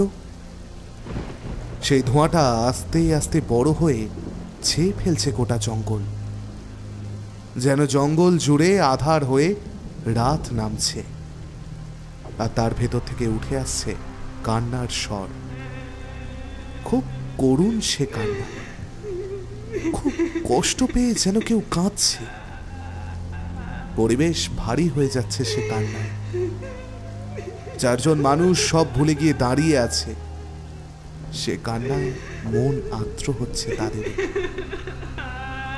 কিছুক্ষণ পরে সেই ধোঁয়া আকার ধারণ করল, আস্তে আস্তে একজন মানুষের অবয়ব নিল। একজন মেয়ে, অল্প বয়সী, পরনে শাড়ি, গ্রাম্যভাবে জড়িয়ে পড়া, চোখ দুটো ভীষণ করুণ, মুখটায় দুঃখ মাখানো। সে এগিয়ে এলো তাদের দিকে। সুমন এতক্ষণে কাঁপা কাঁপা স্বরে জিজ্ঞেস করল, কে আপনি? কুমলি। কে? কুমলি? কিন্তু সে তো... হ্যাঁ, আমি কুমলি। সুমনের কথা শেষ হওয়ার আগেই বলে উঠল মেয়েটি, আমি সেই যার ভয় তোমরা পাচ্ছ। তোমরা ভাবছো আমি হয়তো মেরে দেব তোমাদের, বিশেষ করে পুরুষ। ভারী দীর্ঘশ্বাস উঠল তার বুক থেকে। আমার মুক্তি হয়নি। শুধু একজন তো নয়, সমস্ত পুরুষের অত্যাচারে আমি শেষ হয়ে গেছিলাম। কিন্তু আমি তো চাইনি। আমি তো সাধারণ মানুষ ছিলাম, মেয়ে মানুষ। সাধারণ জীবন, ভালোবাসা কিছুই পাইনি আমি, কিছুই কপালে জোটেনি। কেন বলো তো, কেন বলো তো পুরুষদের এত দম্ভ? কেন মেয়েদের পায়ের তলায় দাবিয়ে রাখার চেষ্টা? কেন মেয়েদের এত জ্বালা? মেয়ে বলে কি মানুষ নয়? এই প্রশ্নগুলোই আমাকে মুক্তি পেতে দেয়নি। আমি ঘুরে বেরিয়েছি পিশাচ হয়ে। যেখানেই পাপ ঘটেছে সেই গন্ধ আমায় টেনে নিয়ে গেছে। আমি আমি আমি পাপের গন্ধ পাই। কুমলি পিশাচ, সে পাপের গন্ধ পায়, কিন্তু ভালোর সন্ধান করে দিয়ে যায়। আজও আমি সেই ভালো, সেই মানুষ খুঁজে না পেয়ে আমি... কথা শেষ না করে সৌমেনের দিকে একটা হাত তুলে বলল, অবশেষে আমি সেই মানুষ পেয়েছি। পুরুষ মানুষ, কিন্তু অত্যাচারী নয়। মেয়েদের মানুষ বলে জ্ঞান করে, নিজের ভালোবাসার মানুষকে ভালো রাখতে জানে। নিজের ছেলে না হলেও সে অন্যের ছেলেকে... আমার স্বামী তো আমার বাচ্চাকেই মেনে নিতে পারেনি। আমি মা হয়েও মেয়েকে নিজের কাছে রাখতে পারিনি।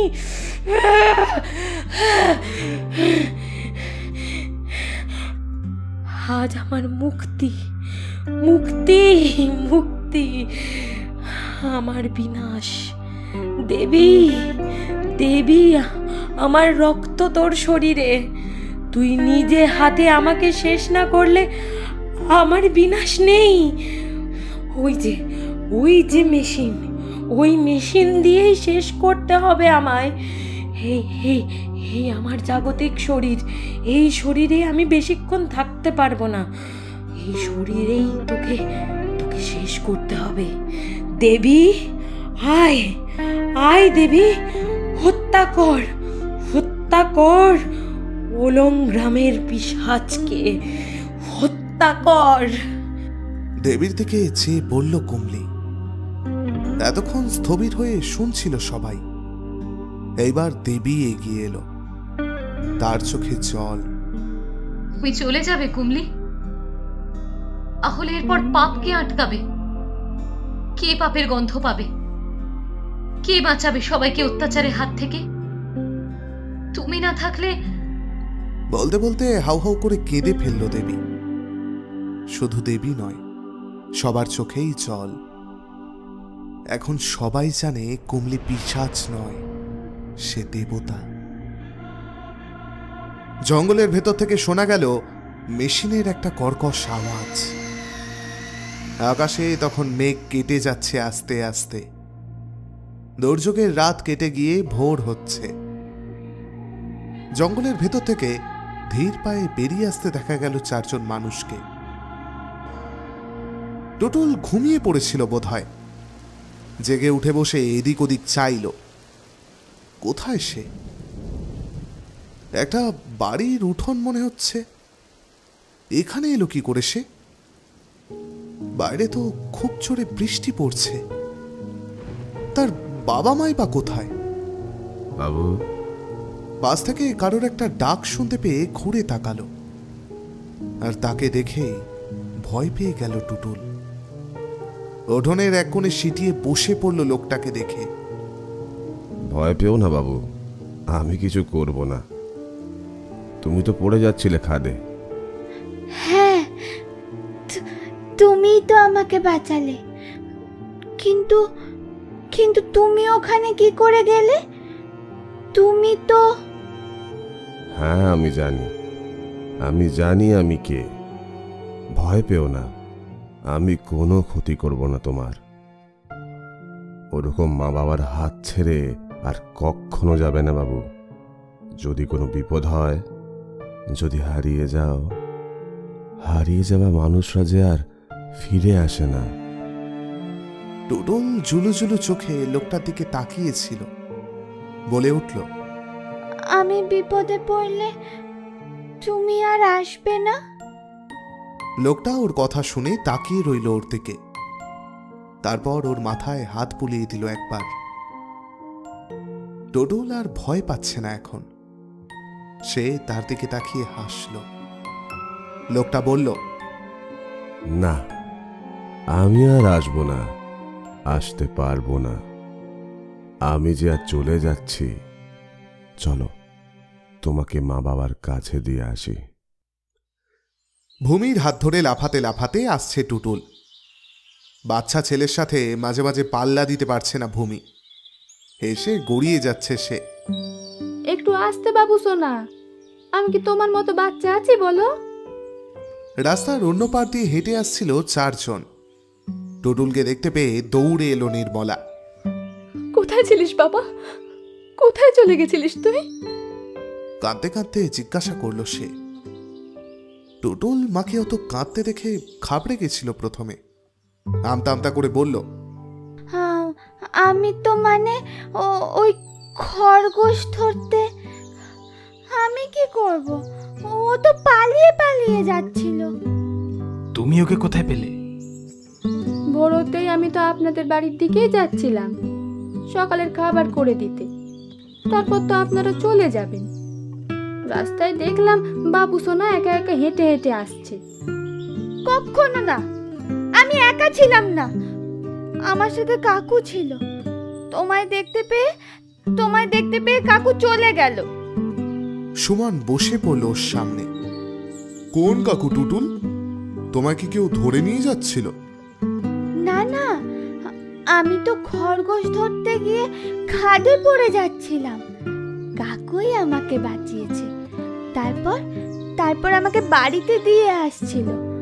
ওই তো সেদিন যে কাকুটা আমার বাড়ির সামনে দাঁড়িয়েছিল, সেই কাকু। সেদিন সন্ধ্যাবেলায় তো কাকু এসেছিল ঘরে।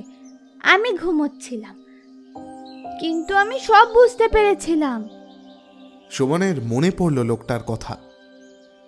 ও, ওই শিবম বাবু। হ্যাঁ হ্যাঁ, ঠিক। উনি তো এই গ্রামেই থাকেন। ওনার সাথে কথা হয়েছিল সেদিন। কিন্তু তোমার ঘরে সন্ধেবেলা উনি গেলেন কখন? কিভাবেই বা? শিবম নামটা শুনে ভূমি জিজ্ঞাসা করল, কার কথা বলছেন বাবু? ওই নামে তো কেউ নেই এই গ্রামে। একজন ছিল, কিন্তু সে তো অনেকদিন আগেই মারা গেছে। আমাদের এই গ্রামে কুমলি ঘুরে বেড়ায়, বলবো আপনাদের তার কথা।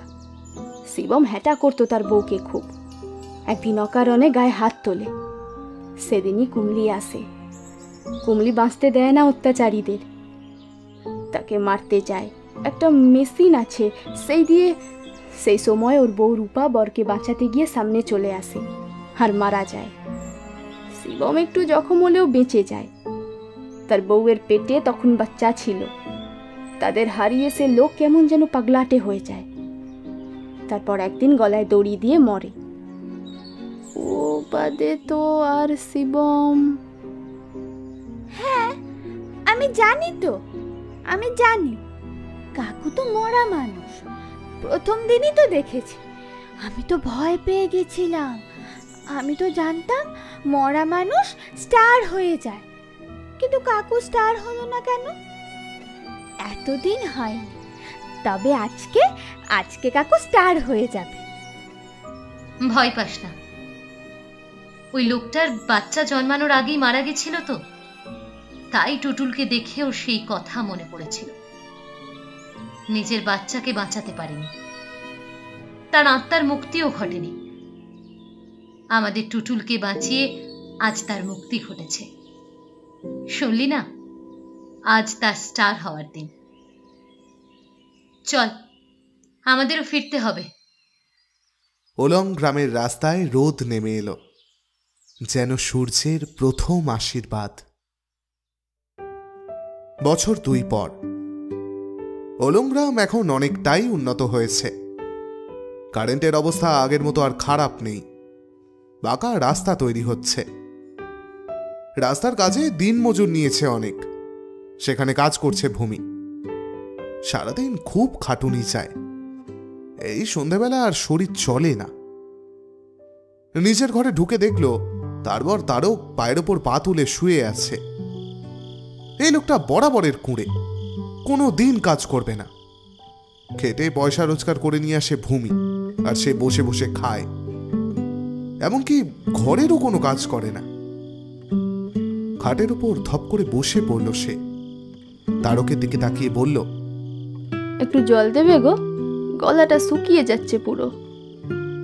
কেন রে, আমি কি তো চাকর নাকি? নিচে নিয়ে খা। এরকম করে কেন বলছো? আমার হাত পা নড়ছে না। একটু না বসে আমি আর সারা দিন অনেক খাটুনি যায় তো। তারক হঠাৎ তার চুল ধরে মাথাটা নিচু করে দিল। টানের চোটে খোপাটা খুলে গেল তার। চুল ছড়িয়ে পড়ল পিঠ বেয়ে। ছাড়ো বলছি। কাজ করিস বলে খুব দেমাগ না তোর? ঘুচিয়ে দেবো তোর এই দেমাগ।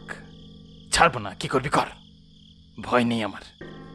তুই কি ভাবলি তোর এই কুমলি আসবে? তার গল্প তো শেষ করে দিয়েছে তোর এই শহুরে বাবুরা। আর কিসের ভয় আমার? মেয়ে মানুষের তো দেমাগ রোয়া ভালো নয়, বুঝলি? এমন সময় ঘরের আলোটা একটু কাঁপাকাঁপি করে নিভে গেল। অন্ধকার হয়ে এলো চারিদিক। শোঁ শোঁ করে হাওয়া দিয়ে প্রবল বেগে ঝড় উঠল। এত কিছু একসাথে হয়ে যাওয়াতে তারও হকচকিয়ে গেল একটু। তখনই মনে হলো অন্ধকারের মধ্যে কেউ যেন দাঁড়িয়ে, বিশাল আকৃতি কেউ। তার ছায়া পড়ছে তাদের গায়ে। একটু ভয় পেল সে।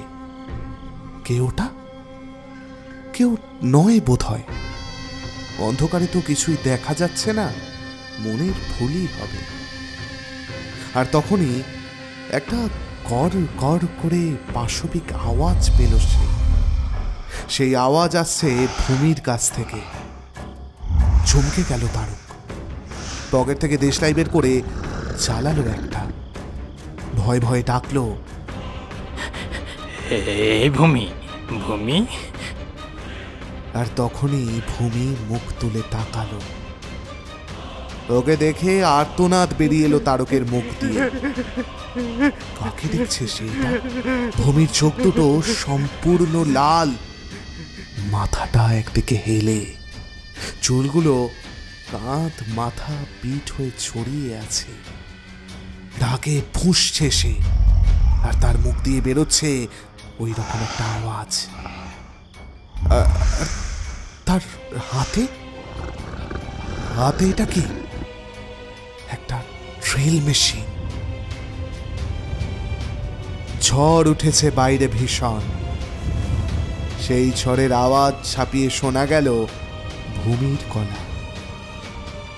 অদ্ভুত খ্যাসখ্যাসে গলায় সে বলল, তুই ভুলে গেছিস প্রত্যেক মেয়ের মধ্যে কুমলি জীবিত থাকে। কুমলি মরে না, কুমলি কোনোদিনও মরে না।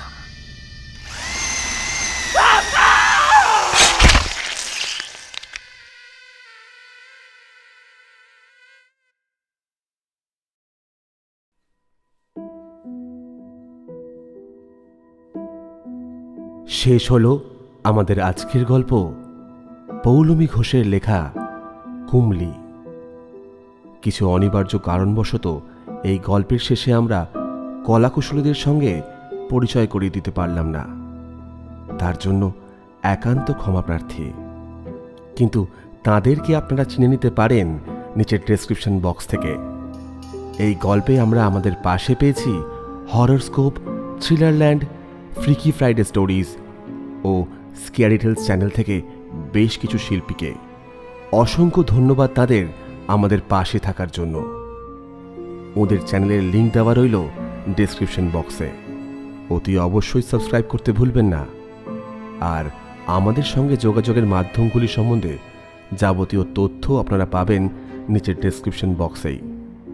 আমাদের আজকের গল্প সম্পর্কে আপনাদের মতামত জানার জন্য আমরা অধীর আগ্রহে অপেক্ষারত। তাহলে আজকের মতো বিদায়।